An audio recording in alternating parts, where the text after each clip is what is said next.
my favorite device to use in the treatment room if you're looking for something truly results-driven.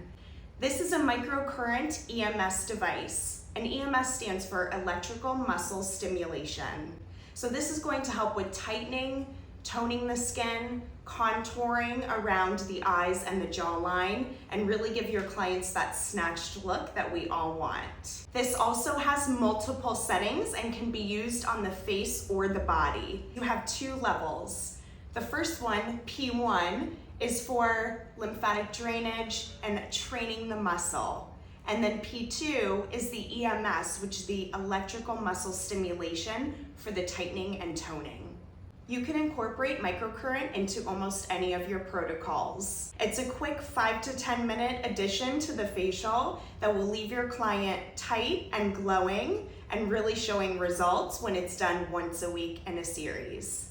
What I really like to do is treat one side of the face with microcurrent and then hand a client the mirror so that they can see the true differences of the lifting and toning effects. If you would like to learn more about microcurrent and work hands-on with this device, sign up for an Esthetics Academy class today.